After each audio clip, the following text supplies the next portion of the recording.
أعوذ بالله من الشيطان الرجيم بسم الله الرحمن الرحيم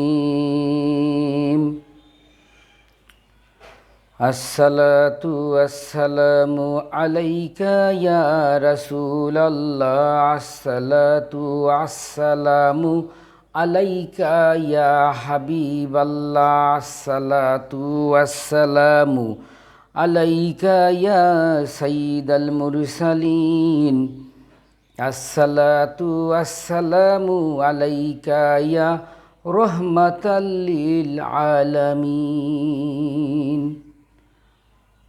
হাসবুনাল্লাহু ওয়া নি'মাল ওয়াকিল নি'মাল মাওলা ওয়া নি'মাল নাসির হাসবুনাল্লাহু ওয়া নি'মাল ওয়াকিল নি'মাল মাওলা ওয়া নি'মাল নাসির হাসবুনাল্লাহু ওয়া নি'মাল ওয়াকিল নি'মাল মাওলা ওয়া নি'মাল নাসির কুল ইন্না ইলাইকা মুকসিদুন কুল ইন্না ইলাইকা মুকসিদুন কুল ইন্না ইলাইকা মুকসিদুন কুল ইন্না ইলাইকা মুকসিদুন কুল ইন্না ইলাইকা মুকসিদুন কুল ইন্না ইলাইকা মুকসিদুন কুল ইন্না ইলাইকা মুকসিদুন বিসমিল্লাহির রহমানির রহিম সাল্লাল্লাহু আলাইহি ওয়াসাল্লাম সাল্লাল্লাহু আলাইহি ওয়াসাল্লাম সাল্লাল্লাহু আলাইহি ওয়াসাল্লাম اللهم صل على سيدنا ونبينا وشفيعنا وحبيبنا ومولانا محمد صلى الله على آله وصحبه وبارك وسلم اللهم صل على سيدنا ونبينا وشفيعنا وحبيبنا ومولانا محمد صلى الله على آله وصحبه وبارك وسلم আস্তাগফিরুল্লাহাল্লাযী লা ইলাহা ইল্লা হুয়া ওয়া আতুবু ইলাইহি ওয়া লা হাওলা ওয়া লা কুওয়াতা ইল্লা বিল্লাহিল আলিয়্যিল আযীম আস্তাগফিরুল্লাহাল্লাযী লা ইলাহা ইল্লা হুয়া ওয়া আতুবু ইলাইহি ওয়া লা হাওলা ওয়া লা কুওয়াতা ইল্লা বিল্লাহিল আলিয়্যিল আযীম আস্তাগফিরুল্লাহাল্লাযী লা ইলাহা ইল্লা হুয়া ওয়া আতুবু ইলাইহি ওয়া লা হাওলা ওয়া লা কুওয়াতা ইল্লা বিল্লাহিল আলিয়্যিল আযীম কালিমাতাইয়্যিব লা ইলাহা ইল্লাল্লাহু মুহাম্মাদুর রাসূলুল্লাহ সাল্লাল্লাহু আলাইহি ওয়াসাল্লাম। Assalamu alaikum wa rahmatullahi wa barakatuh. Dear viewers from home and abroad, please like, comment, share and subscribe my channel if you are benefited to watch my video. I am a follower of Hazrat Muhammad sallallahu alaihi wasallam. I am an ummah of Hazrat Muhammad sallallahu alaihi wasallam. Hazrat Muhammad sallallahu alaihi wasallam is the last messenger, last Rasul. Hazrat Muhammad sallallahu alaihi wasallam is the greatest, powerful, most honest, most beautiful gift, a greatest gift in this world, not only human beings but also all the creatures of this world.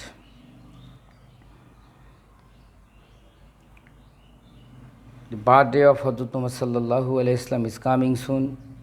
It is held on 16th September. Dear viewers, Alhamdulillah, Alhamdulillah, Alhamdulillahi Rabbil Alameen, Alhamdulillahi Rabbil Alameen, Alhamdulillah, Subhanallah, Alhamdulillah, La ilaha illallah. দুজাহানের বাদশাহ সর্দারে দু আলম সাইয়্যিদুল মুরসালিন রাহমাতাল লিল আলামিন মুহাম্মাদুর রাসূলুল্লাহ সাল্লাল্লাহু আলাইহি ওয়াসাল্লাম, যিনি সমস্ত সৃষ্টি জগতের শুধু মানব জাতির উপর নয়, পশু পাখি জিন পরি মানব দানব যা আছে সমস্ত সৃষ্টি জগতের পিঁপড়া থেকে শুরু করে তিমি মাছ পর্যন্ত, চন্দ্র সূর্য গ্রহ নক্ষত্র সকল সৃষ্টি জগতের উপর আল্লাহ রাব্বুল আলামিন রহমাতাল লিল আলামিন পেশ করছেন 570 খ্রিস্টাব্দে। এই দয়াল নবী, শ্রেষ্ঠ নবী হযরত মুহাম্মদ সাল্লাল্লাহু আলাইহি সাল্লাম বলেছেন একটি হাদিস, সেটা হচ্ছে মান তারাক্কা সালাতা ফাকাদ কাফারা, যে ব্যক্তি ইচ্ছাকৃতভাবে নামাজ পরিত্যাগ করলো সে কুফরি কাজ করলো। ইচ্ছাকৃতভাবে নামাজ ছেড়ে দিলে সেটা কুফরি হয়ে যায়। আপনি বাসে, ট্রেনে, লঞ্চে, স্টিমারে, প্লেনে এমন অবস্থায় পতিত হয়েছেন বা এমন এক জায়গায় সফর করেছেন, কোনো অবস্থাতে নামাজ আদায় করা সম্ভব হইল না। এমন অবস্থা সাধারণত হয় না। বা এমন অসুস্থ হয়েছেন, কোনো চেতনা নাই, সেই ক্ষেত্রে নামাজ পরবর্তীতে কাজা পড়ে নিতে হবে। ইচ্ছাকৃতভাবে কেউ যদি নামাজ ছেড়ে দেয়, সে কুফরি কাজ করল। ওয়াল্লাযীনা কাফারু ওয়া কাযযাবু বিআয়াতিনা উলাইকা হুম ফিহা খালিদুন ওয়াকিমুস সালাতা ওয়াতুজ যাকাতা ওয়ারকাউ মা'আর রাকিন ওয়াকিমুস সালাতা ওয়াকিমুস সালাতা ওয়াকিমুস সালাতা। তোমরা নামাজ কায়েম করো, নামাজ কায়েম করো, নামাজ কায়েম করো। নামাজ কায়েম মানে কি? আপনি যদি নামাজ পড়েন, আমি যদি নামাজ পড়ি, কিন্তু আমার ছেলে মেয়ে, ভাই বোন, পাড়া প্রতিবেশী, আত্মীয় স্বজন, বন্ধু বান্ধব যদি নামাজ না পড়ে, সেজন্য আল্লাহ রাব্বুল আলামিনের দরবারে জিজ্ঞাসিত হইতে হবে। সবাইকে নিয়ে নামাজ পড়া, ফ্যামিলির সবাই নামাজ পড়া, এলাকার সবাই নামাজ পড়া, ভাই ব্রাদার, আত্মীয় স্বজন সবাই নামাজ পড়া, এটা হলো নামাজ কায়েম করা। তাই এই হাদিস থেকে স্পষ্ট বোঝা যায় যে নামাজকে আল্লাহ পাক পবিত্র কুরআনুল কারীমে বাধ্যতামূলক করেছেন। এখন এরকম শোনা যায় কিছু যারা মানুষকে ঠকায়, এরকম ঠকবাজ, লেবাসদারি, ইবলিশের এজেন্ট বলে নামাজের কথা তো কোরআনে নাই। কারণ এটা তো মূর্খ, এত জানে না। আজকেও ঘরে পবিত্র কোরআন শরীফ আছে, হাদিস শরীফ আছে। আজকেও একটা এই কিতাবখানা লাইব্রেরিতে গেছিলাম আজকে 7ই সেপ্টেম্বর যাওয়ার পরে লাইব্রেরিতে এই এই বইখানা করলাম। এই বইখানা করছি আর কি, আল্লাহর হাদিয়া দিয়েছি, করছি আল্লাহর রহমতে। এই বইটা দেখলাম, পরে দেখলাম যে মোটামুটি অনেক সুন্দর। কুরআনুল কারীম কলিকাতা ছাপ। তো এই আল কোরআন হাদিয়া যেটা চাওয়ার দিয়ে দিছি, তো এই লাইব্রেরি থেকে এটা সংগ্রহ করলাম। তাহলে এটার মধ্যে আমি একটা পেয়েছি বাংলা উচ্চারণ, অর্থসহ এবং অন্যান্য বিভিন্ন বিষয়, শানে নজরুল সহ টিকাসমূহ অনুবাদ সুন্দর করে দেয়া আছে। দেখলাম বইটা, কুরআনুল কারীম মাকতাবাতুল ফুয়াদ, কলিকাতা ছাপা, সহি নুরানি। তো আল্লাহ রাব্বুল আলামিন আলহামদুলিল্লাহ খুব খুশি হয়েছি, এরকম একটা সুন্দর মুদ্রণ করছে, এরকম একটি সুন্দর মুদ্রিত একখানা কোরআন শরীফ পেয়ে। তো ফারিদাতুন আলা কুল্লি মুসলিমিন, প্রত্যেক মুসলমান নরনারীর উপর জ্ঞান অর্জন করা ফরজ।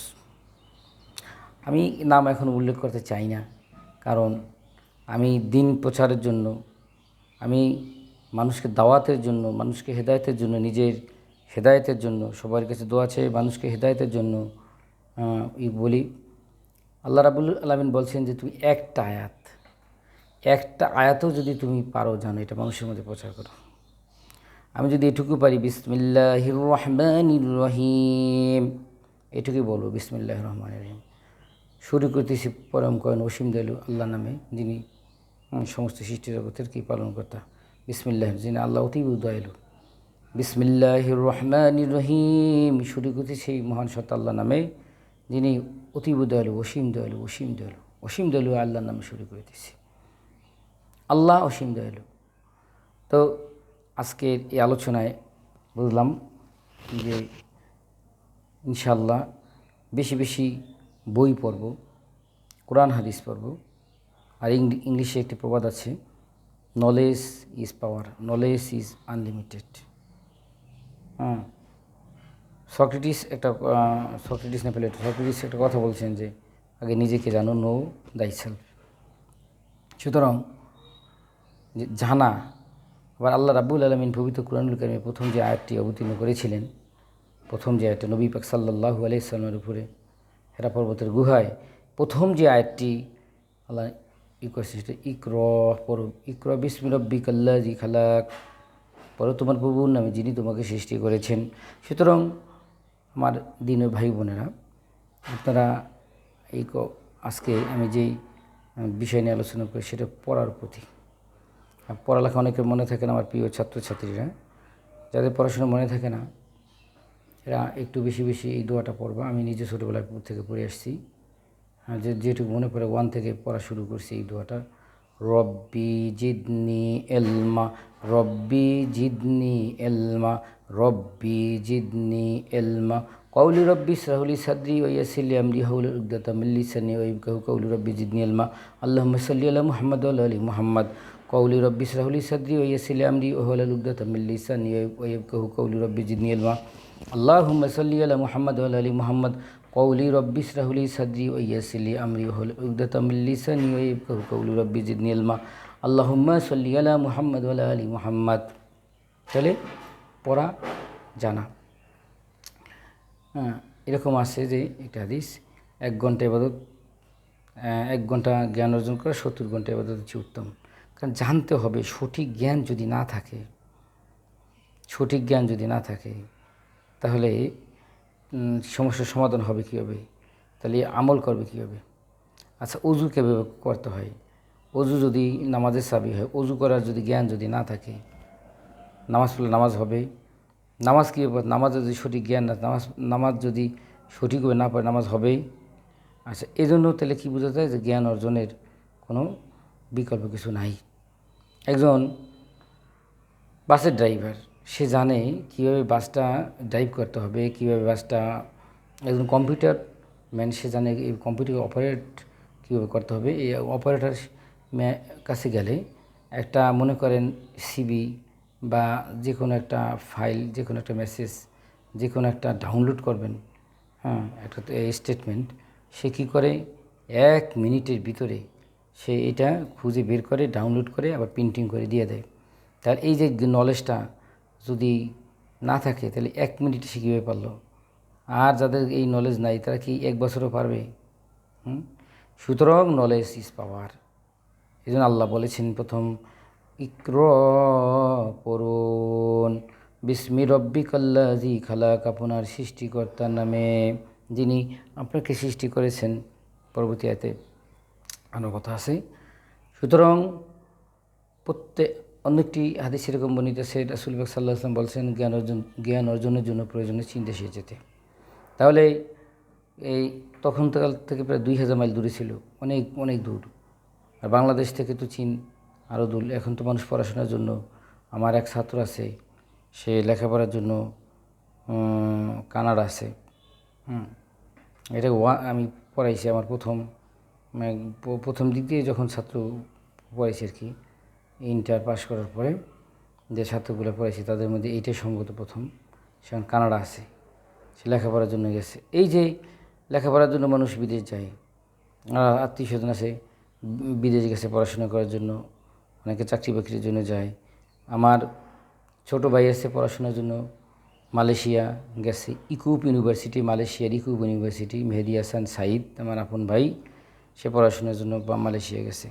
এই যে লেখাপড়ার জন্য মানুষ দেশ থেকে দেশান্তরে যায় ছুটে, তাহলে এখন কেন? Knowledge is power.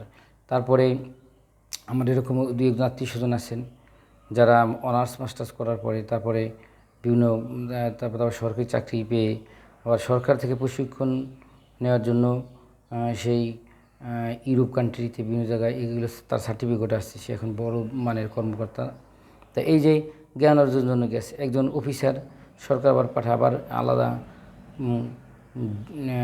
Recent training নেওয়ার জন্য, যাতে করে সে তার কর্মস্থলে আরও বেশি আপডেট দিতে পারে।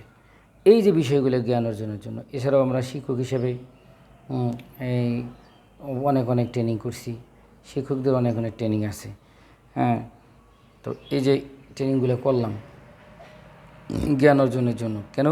একটা বিষয়ের উপরে ট্রেনিং থাকলে, একটা বিষয়ের উপরে যদি প্রশিক্ষণ থাকে, তাহলে একজন মানুষ সহজে ওই কাজটা করতে পারে। তাহলে ডিয়ার ভিউয়ার্স, এ দ্বারা বোঝা যায় যে জ্ঞান অর্জনের প্রয়োজনীয়তা গুরুত্ব অপরিসীম। আমরা জানবো একজন কৃষক সঠিকভাবে যদি সে চাষাবাদ করে, তার কাল্টিভেশন সায়েন্টিফিক মেথডে এবং সঠিকভাবে যদি সেটা যুক্তিযুক্ত হয়, সুন্দরভাবে সেটা জানে, সুন্দরভাবে সে যে কাজগুলো করে, তার কৃষি ফসল কিন্তু দ্বিগুণ হয় এবং সাবধানতার সাথে কাজ করলে তার রিস্কের হার অনেক কমে যায়। তাহলে বোঝা যায় জ্ঞান অর্জন আল্লাহ রাসূল সাল্লাল্লাহু আলাইহি ওয়াসাল্লাম বলছেন। তারপরে কবি সাহিত্যিক থেকে শুরু করে বড় বড় জ্ঞানী গুণী পৃথিবীতে যারা আছে সকল ধর্ম সকল ক্ষেত্রেই দেখি জ্ঞান অর্জনের গুরুত্ব অপরিসীম। তাই আর কথা নয়, প্রিয় ভাই বোনেরা, বেশি বেশি পড়াশোনা করতে পারে। এখন যে অবস্থা আমার ছাত্রছাত্রীদের, আহা, পড়াশুনো তো করতেইছে না, পড়াশুনো তো ভালোই লাগে না, পড়াশুনো তো এদের অন্তর থেকে বেশিরভাগই উঠে গেছে পড়াশোনা। আমরা যে পড়াশোনা করছি, আগে যে পড়াশোনা ছিল, এখন তো খালি মানে কীভাবে মোবাইল আর অন্যান্য আদার্স। মোবাইলে অনেক ভালো ভালো দিক আছে, মোবাইলে অনেক অনেক ভালো জিনিস আছে, কিন্তু ভালোটা বোঝার মতো বয়স অনেকের হয় নাই। অনেকে ছোটোবেলা থেকে যে দুষ্ট, যেগুলো ছোটোবেলা থেকে দুষ্ট, কেউ কিছু কিছু আছে এগুলো চরিত্র ভালো না, তাই মোবাইলে খারাপ জিনিসটা গ্রহণ করে। আবার যেসব স্টুডেন্ট অত্যন্ত মেধাবী, বুদ্ধিমান এবং বুদ্ধিমতী, তারা মোবাইল থেকে ভালো ভালো জিনিসগুলো, মোবাইলে ভিতর থেকে বিভিন্ন ইউটিউব বিভিন্ন জায়গা থেকে তারা ম্যাথ, গণিত, ইংলিশ, অ্যারাবিক বিভিন্ন জিনিস সমস্যার সমাধান করতেছে। গুগল থেকে তারা অনেক কিছু দেখতে পাচ্ছে। তাহলে এটা একটা জ্ঞান অর্জনের মাধ্যম।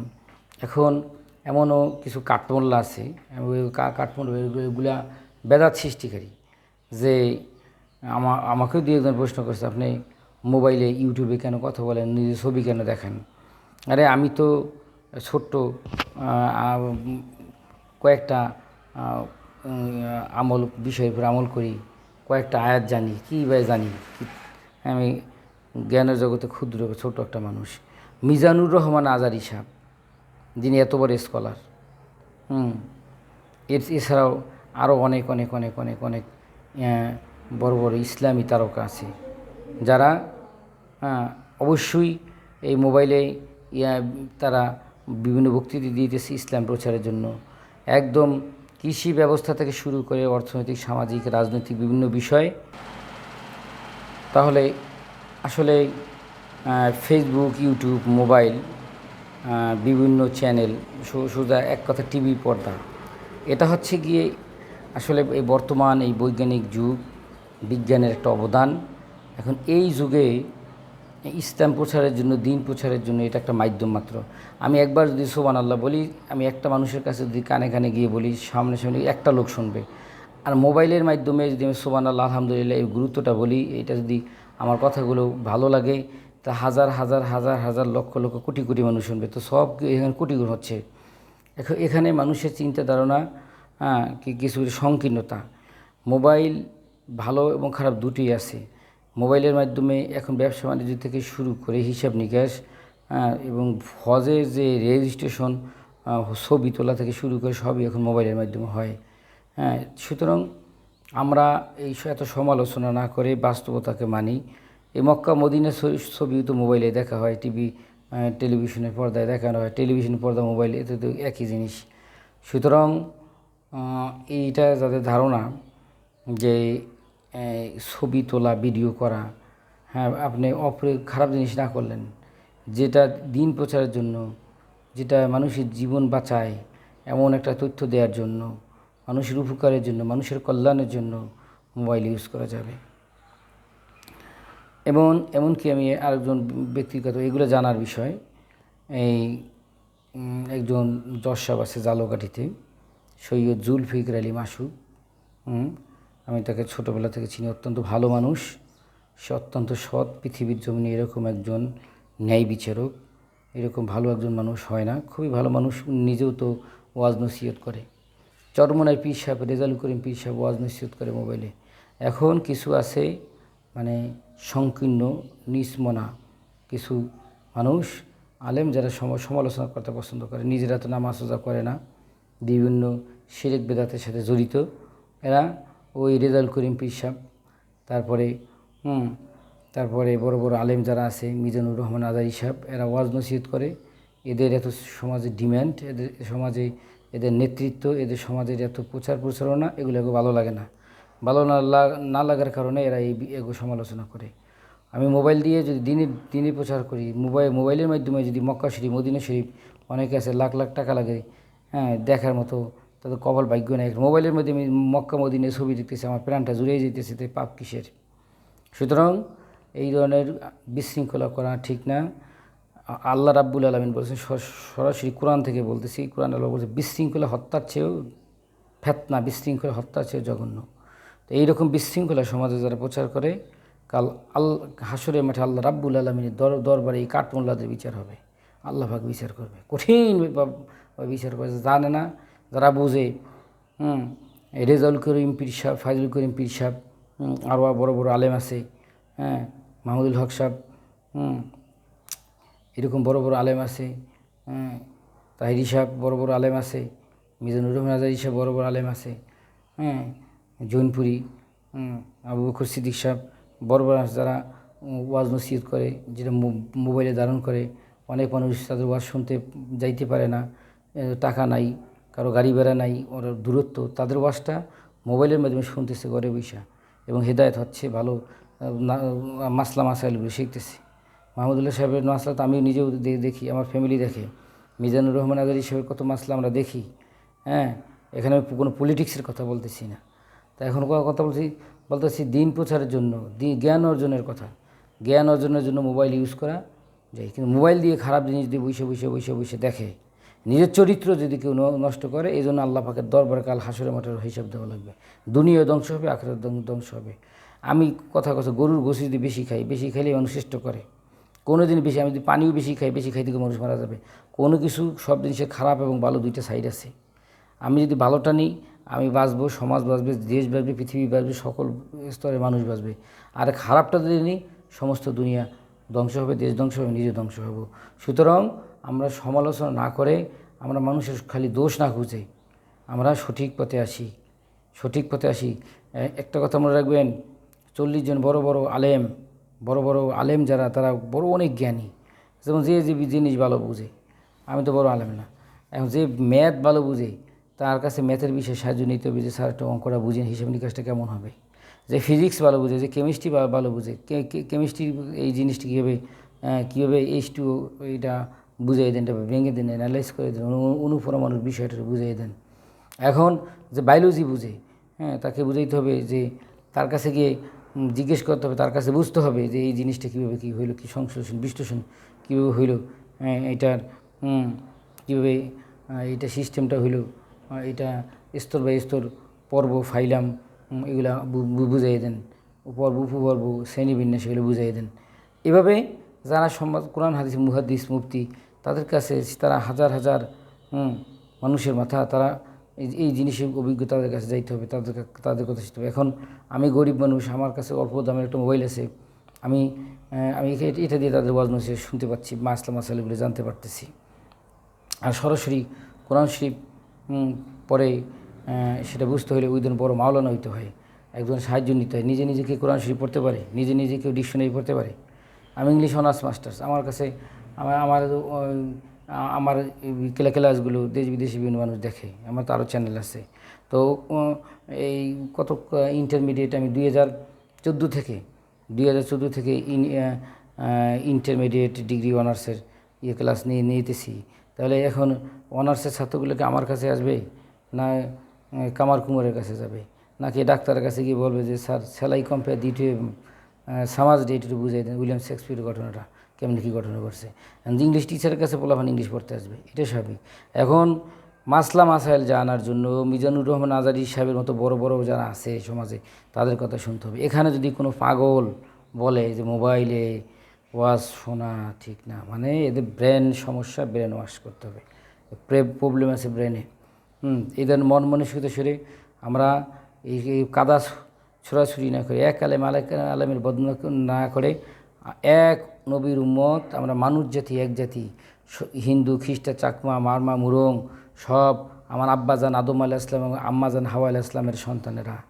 একজন হিন্দুকে কষ্ট দিলেও আল্লাহ রাব্বুল আলামিন পাপ দিবে, বুদ্ধকে কষ্ট দিলেও পাপ দিবে, অন্য জাতিকে, উপজাতিকে কষ্ট দিলে আল্লাহ রাব্বুল আলামিন পাপ দিয়ে। সকল মানুষ এক জাতি, কারণ এরা আসছে হযরত আদম আলাইহিস সালাম হাওয়া আলাইহিস সালামের কাছ থেকে। হযরত আদম আলাইহিস সালাম হাওয়া আলাইহিস সালাম যদি বলে যে তুমি আমার সন্তানরা কেন ক্ষতি করছো, কষ্ট দিছো। হ্যাঁ, সুতরাং এটাও জানতে হবে আমরা মানুষ জাতি, এক জাতি, সকল মানুষ সমান। অন্য একটি হাদিসে বর্ণিত আছে, আল্লাহ রাসূল সাল্লাল্লাহু আলাইহি ওয়াসাল্লাম বলছেন, সেই ব্যক্তি আল্লাহর কাছে প্রিয় যে তার পরিজনের নাকি প্রিয়, পুরো বিশ্ববাসীর কাছে যে প্রিয়, তার প্রতিবেশীর কাছে যে প্রিয়, সকল মানুষের কাছে যে পশু পাখির কাছে প্রিয়। হ্যাঁ, একটা পিঁপড়াও মারা যাবে না, একটা পিঁপড়ারও বিনা দোষে মারা যাবে না। একটা ডেঙ্গু আজকে কিছুক্ষণ আগে ঢুকছে, আমার ছেলের কাছে আসছে, আমি আস্তে করে এটা সরাই দিছি। আমি তো মেরে ফেলতে পারতাম, মারার চেষ্টা করতাম, মারার চেষ্টা করিনি, কেন মারবো? সকল সৃষ্টি জগতের কাছে, হ্যাঁ, আমরা মানুষ জাতি শ্রেষ্ঠ, এই শ্রেষ্ঠত্ব মতো চলতে হবে। এত কাদা সুরসুরি করলে, আলেমের বদনাম করলে, তাহলে ওই কাদা একদিন আমার কাছে ছুটে আসবে। কোথায় কেউ মনে কষ্ট নেবেন না, আমার সব এক, সবাই আমরা ভালো একসাথে মিলেমিশে থাকবো, এই বিশ্বে শান্তি আসবে, সবাই ভালো থাকবো। হযরত মুহাম্মদ সাল্লাল্লাহু আলাইহি ওয়াসাল্লাম এই পৃথিবীর একমাত্র আদর্শ মডেল, যে যার চরিত্র সম্পর্কে আল্লাহ নিজে বলেছেন রহমাতাল লিল আলামিন। হযরত মুহাম্মদ সাল্লাল্লাহু আলাইহি ওয়াসাল্লাম is the greatest leader, best man, is the best gift in this world. এই পৃথিবীর একদম শেষ নবী এবং সর্বশ্রেষ্ঠ নবী, সকল নবীদের সেরা নবী। হ্যাঁ, তো ইনশাল্লাহ সামনে 16 তারিখ আসতেছে, নবী পাক সাল্লাল্লাহু আলাইহি ওয়াসাল্লাম মিলাদ দুরূদ শরীফ যাতে আমল করতে পারি, সবার কাছে আহ্বান আমার ভাই বোনদের প্রতি রইল, প্লিজ এটা ভুল করবেন না। সবাইকে একটু স্মরণ করে দিলাম, জানেন, আমি জানি অনেকেই জানে, যদি কেউ না এখনও যদি দিনটা না জেনে থাকেন, আমি আবার সবাইকে স্মরণ করে দিচ্ছি, আসছে 16ই সেপ্টেম্বর আমার প্রিয় নবী, আমাদের প্রিয় নবী, সর্বকালের সর্বযুগের সর্বশ্রেষ্ঠ মহামানব আহমদ মোহাম্মদ মোস্তফা সাল্লাল্লাহু আলাইহি সাল্লামের জন্মদিন। সেই উপলক্ষে সবাই দুরূদ শরীফ পড়ব, মিলাদ কায়েম করব। ভালো থাকবেন, সুস্থ থাকবেন, সুন্দর থাকবেন, বেশি বেশি হাদিস পড়ি। আজকের আলোচনার মূল কথা হচ্ছে জ্ঞান অর্জন করা ফরজ, জ্ঞান অর্জন করতে হবে জানি। আসসালামু আলাইকুম রহমতুল্লাহ ওয়া বারাকাতুহু।